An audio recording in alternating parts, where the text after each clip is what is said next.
Hey everybody, guess what? It's Adar. That is one of the Hebrew months. We're wrapping up the actual cycle of those months. And I just wanted to talk about that for a little bit. I wrote this book called Healing in the Hebrew Months. It's more centered on the aspects of inner healing, but we can apply all of this to business too. So let's do that because we want to be in sync with God's timing, what God's doing, and get more benefits out of our efforts that way. So Adar, I started to write about this as how I would look at it in terms of business. And Adar is the month of joy. So we're going to look at what parts of your business bring you the most joy. Can you intentionally work more with those areas? And then can you note the parts that bring you the least? Maybe those are some things that you can farm out, you can delegate, or you can reduce altogether. And how can you show people a more accurate and compelling view of who you and your business are? So that's a little bit about transparency and, maybe unveiling your business's story, your mission statements, things like that if you haven't done that yet. Finding ways for people to get to know you a little bit better, like through social media or through your newsletter, without really dumping a lot of personal stuff, but, being able to communicate those things more clearly to your audience. This would be a good time to work on that.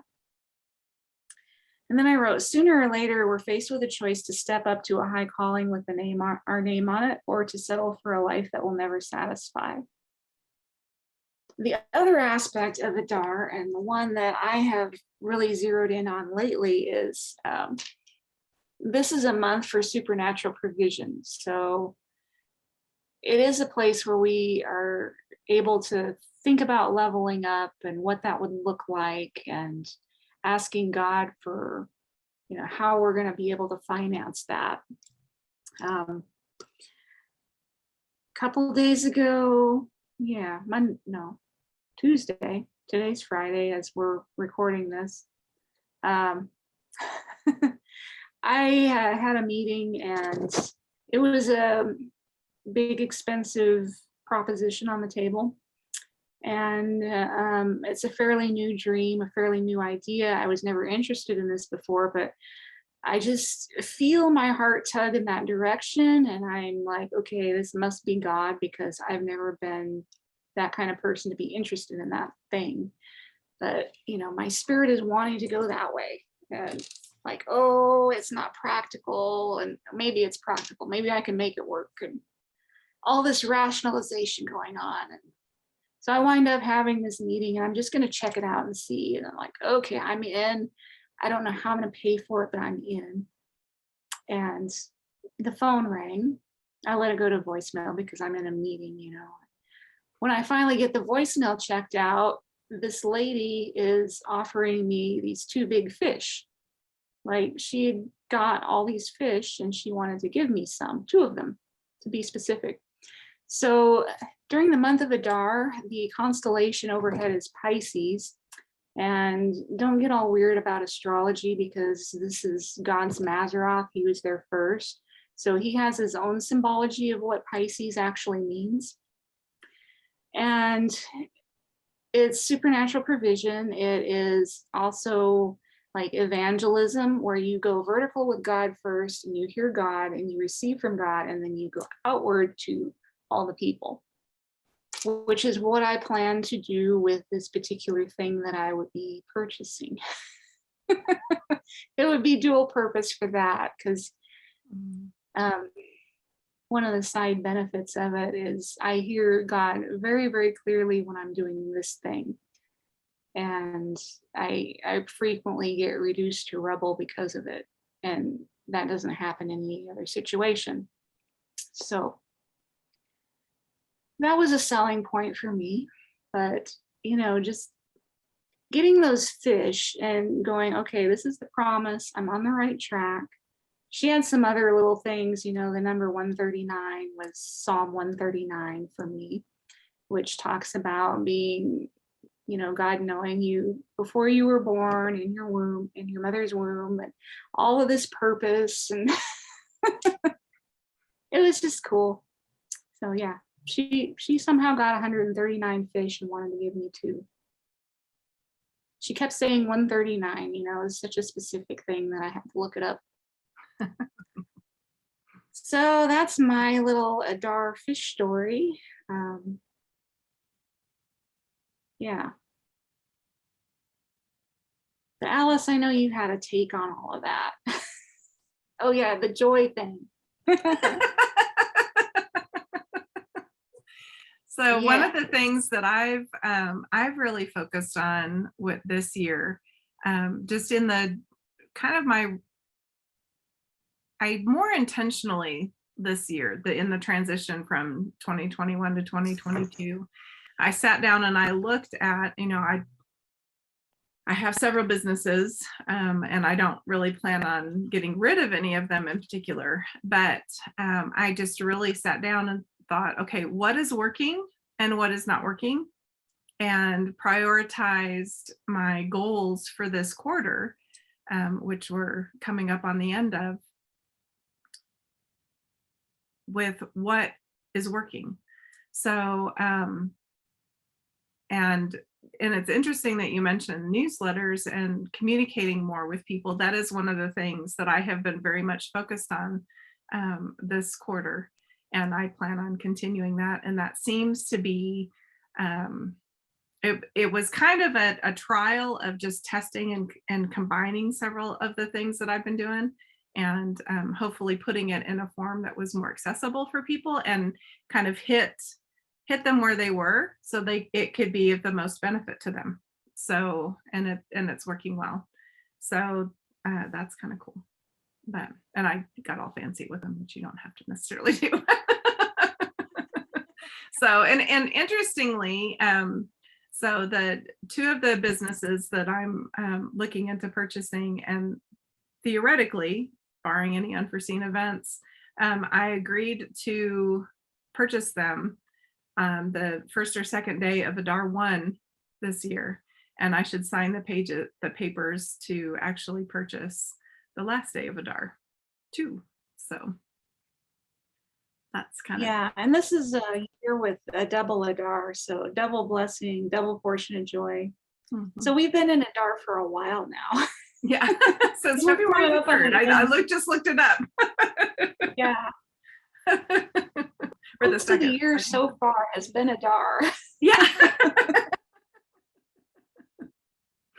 The other thing about Adar is, that's where Purim is. So, the enemy gets the tables flipped on him, and, whatever he was planning for ruin, he gets, hopefully a double portion, because it's double Adar this year.